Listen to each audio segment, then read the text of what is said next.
ইসলামে ফজিলত লাভের উদ্দেশ্যে 3 মসজিদে ভ্রমণ করার অনুমোদন আছে। এর মধ্যে প্রথমটি হল সৌদি আরবের মক্কার মসজিদুল হারাম বা কাবা শরীফ। দ্বিতীয়টি হচ্ছে জেরুজালেমের মসজিদুল আকসা বা বাইতুল মুকাদ্দাস, ইসলামের প্রথম কিবলা মসজিদ। তৃতীয়টি হল মদিনার মসজিদে নববী। মদিনা নবীর শহর, একে আরবিতে বলা হয় মদিনাতুন নবী। আর মদিনার প্রাণকেন্দ্রে হল মসজিদে নববী। মসজিদে নববীর ভিতরে একটি জায়গা আছে, তার নাম রিয়াজুল জান্নাত।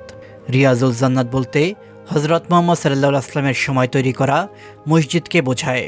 মিম্বর ও হুজরার মধ্যবর্তী স্থান। মসজিদে নববীতে হজরত মুহাম্মদ সাল্লাল্লাহু আলাইহি ওয়াসাল্লামের রওজা মোবারক এবং তার জামানার মূল মিম্বরের মধ্যবর্তী স্থানকে নবীজি বেহেশতের বাগানসমূহের একটি বাগান বলেছেন। এটাই রিয়াজুল জান্নাত। রিয়াজুল জান্নাতে প্রবেশের জন্য অ্যাপে নিবন্ধন করতে হয়। নারীদের প্রবেশের সময়সূচি সকাল 7টা থেকে 11টা 30 পর্যন্ত, দুপুর 1টা থেকে বেলা 3টা পর্যন্ত এবং রাত 8টা থেকে রাত 12টা পর্যন্ত। এই জায়গায় সবুজ সাদা রঙের কার্পেট বেছানো আছে। মসজিদের অন্য কার্পেটগুলো লাল রঙের। ভিন্ন রঙের কার্পেট দেখে বুঝতে অসুবিধা হয় না রিয়াজুল জান্নাতের সীমানা। এ স্থানে নামাজ পড়া অতি উত্তম। রিয়াজুল জান্নাত বা বেহেশতের বাগান সম্পর্কে কয়েকটি ব্যাখ্যা রয়েছে। ইবনে হাজাম রাহমাতুল্লাহি আলাইহি বলেন, রিয়াজুল জান্নাতকে জান্নাতের বাগান বলা হয়েছে রূপকভাবে। ওলামায়ে কেরামরা রূপক অর্থে ব্যবহার করেছেন।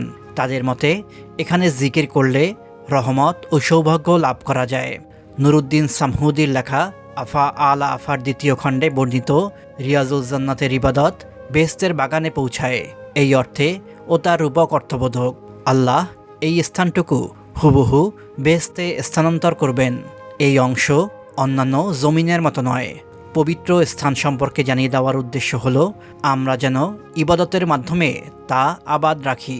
রিয়াজুল জান্নাতের ভিতর কয়েকটি স্তম্ভ রয়েছে, সেগুলোকে রহমতের স্তম্ভ বলে। রাসূলুল্লাহ সাল্লাল্লাহু আলাইহি ওয়াসাল্লামের তৈরি মসজিদে খেজুর গাছের খুঁটিগুলোর স্থানে উসমানী সুলতান আব্দুল মাজিদ পাকা স্তম্ভ নির্মাণ করেন। এগুলোর গায়ে মরমর পাথর বসানো এবং স্বর্ণ কারুকাজ করা। আজ আমরা রিয়াজুল জান্নাতের স্তম্ভগুলো নিয়ে আলোচনা করব। 1. উস্তুয়ানা হান্নানা অর্থাৎ সুবাস স্তম্ভ। প্রথম দিকে রাসূলুল্লাহ সাল্লাল্লাহু আলাইহি ওয়াসাল্লাম মিম্বর ছাড়াই খেজুর গাছের একটি কাণ্ডে হেলান দিয়ে খুতবা দিতেন। পরবর্তী সময়ে জুমার খুতবা দেওয়ার জন্য 2টি সিঁড়ি ও একটি বসার স্থান তৈরি করা হয়। মিম্বরে নববীর ডান পাশে খেজুর গাছের গুড়ির স্থানে নির্মিত স্তম্ভটি, এতে নিয়মিত সুগন্ধি মাখানো হয় বলে একে সুবাস স্তম্ভ বলা হয়। এটি বর্তমানে স্তম্ভ আকারে আর নেই। একে উস্তুয়ানা হান্নানাও বলা হয়। 2. উস্তুয়ানা শারীর। শারীর অর্থ বিছানা। এখানে রাসূলুল্লাহ সাল্লাল্লাহু আলাইহি ওয়াসাল্লাম ইতিকাফ করতেন এবং রাতে আরামের জন্য তার বিছানা এখানে স্থাপন করা হতো। এই স্তম্ভটি হুজরা শরীফের পশ্চিম পাশে জালি মোবারকের সঙ্গে রয়েছে। ইবনে উমর রাহমাতুল্লাহি আলাইহি থেকে বর্ণিত, সেখানে তার জন্য খেজুর পাতার তৈরি মাদুর এবং একটি বালিশ রাখা হতো। বুখারী শরীফে বর্ণিত আছে রাসূলুল্লাহ সাল্লাল্লাহু আলাইহি ওয়াসাল্লামের মধ্যস্থতার জন্য এই স্তম্ভের কাছে বিছানায় পেতে বসতেন। 3. উস্তুয়ানা উফুদ বা প্রতিনিধি স্তম্ভ। বাইরে থেকে আসা বিভিন্ন প্রতিনিধি দল উস্তুয়ানা উফুদে বসে রাসূলুল্লাহ সাল্লাল্লাহু আলাইহি ওয়াসাল্লামের সঙ্গে কথা বলতেন। এই স্তম্ভ জালি মোবারকের সঙ্গে রয়েছে। রাসূলুল্লাহ সাল্লাল্লাহু আলাইহি ওয়াসাল্লাম আরবের বিভিন্ন প্রতিনিধি দলকে স্বাগত জানাতেন। তিনি তাদের কাছে ইসলামের দাওয়াত দিতেন ও এর সৌন্দর্য ব্যাখ্যা করতেন। ফলে বহুগোত্র ইসলাম গ্রহণ করে। এটাকে গণ্যমান্য মজলিসও বলা হয়, যেখানে বড় বড় সাহাবায়ে কেরামও বসেছেন। একে প্রতিনিধি স্তম্ভ বলা হয়। 4.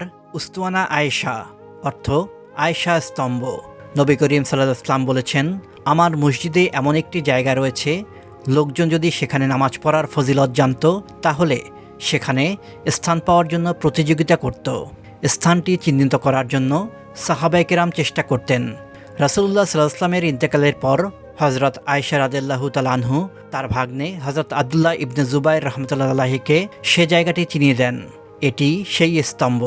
এই স্তম্ভটি উস্তুয়ানা উফুদের পশ্চিম পাশে রওজায়ে জান্নাতের ভিতরে। 6. উস্তুয়ানা আবু লুবাবা বা তওবা স্তম্ভ। হযরত আবু লুবাবা রাহমাতুল্লাহি আলাইহি থেকে একটি ভুল সংঘটিত হওয়ার পর তিনি নিজেকে এই স্তম্ভের সঙ্গে বেঁধে বলেছিলেন, যতক্ষণ পর্যন্ত হুজুরে পাক সাল্লাল্লাহু আলাইহি ওয়াসাল্লাম নিজে না খুলে দেবেন ততক্ষণ পর্যন্ত আমি এর সঙ্গে বাধা থাকব। নবী করিম সাল্লাল্লাহু আলাইহি ওয়াসাল্লাম বলেছিলেন, যতক্ষণ পর্যন্ত আমাকে আল্লাহ আদেশ না করবে ততক্ষণ পর্যন্ত খুলব না। এভাবে দীর্ঘ 50 দিন পর হজরত আবু লুবাবা রহমতুল্লাহের তওবা কবুল হলো। অতঃপর রাসূলুল্লাহ সাল্লাল্লাহু আলাইহি ওয়াসাল্লাম নিজের হাতে বাঁধন খুলে দিলেন। এটি উস্তুয়ানা উফুদের পশ্চিম পাশে রওজায়ে জান্নাতের ভিতরে অবস্থিত।